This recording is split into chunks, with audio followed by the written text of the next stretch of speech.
First off, the knowledge issue I'll be exploring today is how do we know what time is? And I'll be using the common modern day issue of being on time for meetings with friends, work or family. This is a significant situation and knowledge issue as everyone faces time in the modern world and we cannot live without it. It governs our lives, but how can we agree to be governed by it if we don't even know what it is?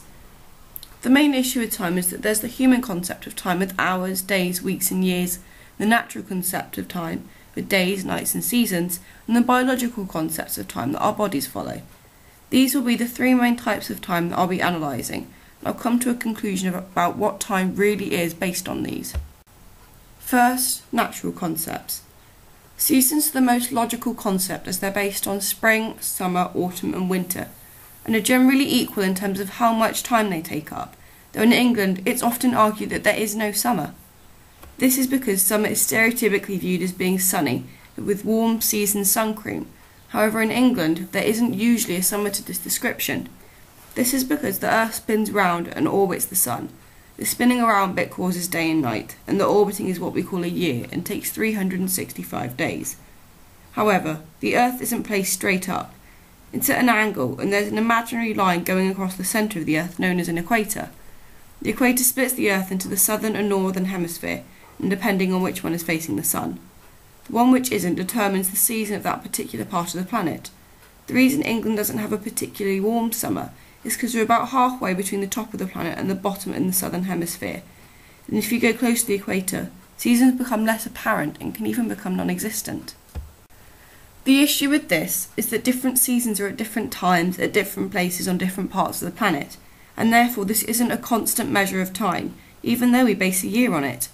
The other issue is that we use our sense perception to find this out, and sense perception isn't always reliable, but in this case it could be considered reliable as many people have seen the technology that gathered this and the footage and all came to the same agreement. But even if the way of knowing is accurate, seasons themselves aren't as accurate as we previously thought. In terms of the real life situation, during a year people who work tend to take time off of work to go on holiday, and this is usually moderated by seasons. Plus, work starts and ends at a specific time, and if you're late, it's possible to get fired from your job because of this. Schools have summer holidays, which is taken off around the time of the summer. During the winter, if there is snow, people tend to meet up together at a set time and go sledging together. And during the summer, they do the same, but instead meet at the beach. Families have to organise their holidays around the child's school holidays. There's the obvious idea of going on holiday abroad and having to be on time for the plane, boat or car that's going to take you to your destination.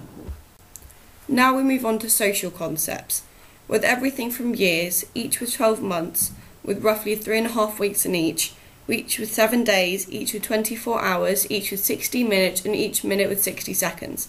That's 7 different ways of measuring time. You could say this presentation has been going on for around 180 seconds, or 3 minutes, and you can go on and on and on. It's ridiculous.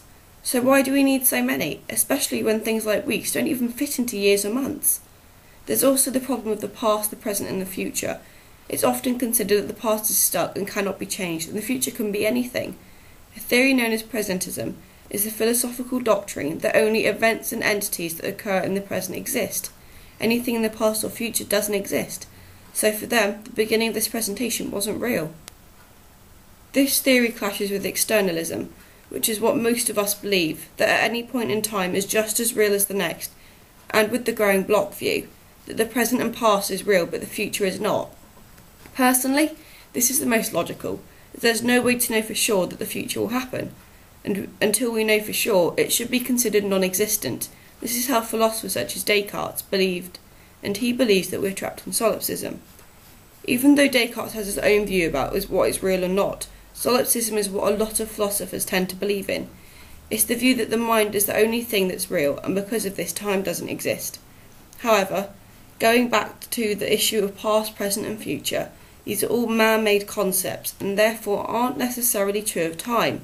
The strength of these names is that it seems logical to categorise time into the past, what has already happened, the present, what is happening now, and the future, that hasn't happened. In relation to solipsism, there's the whole issue of time and dreams. During our dreams we can sleep and have a dream lasting copious amounts of time, and only a few hours in the real world, but what actually are they? There are many different theories, from complicated to simple, from the brain firing neurons to the brain turning short-term memory into long-term memory. But there's no actual definition of what dreams are. There are suggested different types of dreams, such as lucid dreams, where the dreamer is aware that they are dreaming, which is suggested to run at parallel times to the real world.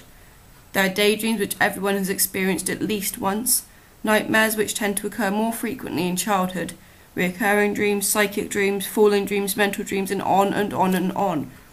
There are so many different types, and it suggests that they all run along separate timelines, and therefore there's no accurate time rating in it, even though the film Inception suggests that dream time runs much slower than real time.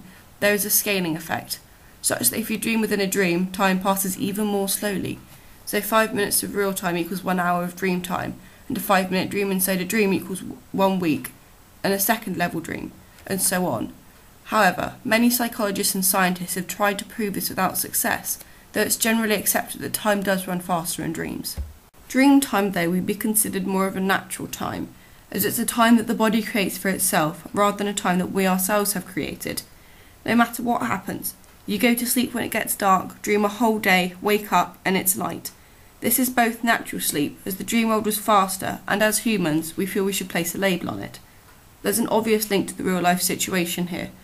Oversleeping because of dreams for work or school in the morning, or having false awakening dreams. These are dreams where you believe that you've done a morning. If you have one of these dreams, then there's a strong possibility that you'll be late for school or work, and not, as the situation dictates, on time. As well as there being natural time and man-made time, there's also biological time. This is formally known as the circadian cycle, but less formally known as the body clock. This is what tells us when we're tired and when we're hungry. There's a lot of technical information behind the body clock and how it works that isn't really relevant to the real-life situation or the knowledge issue, but it basically says that we're affected by hormones that our body produces to do things such as shuts down our digestive system, and we're affected by other external stimuli. There's research evidence to support this. But the key issue here is, how does our body know what time it is? It knows what time it is because of light. Our eyes are light sensitive and send information to the brain telling us when it gets dark, which makes us sleep.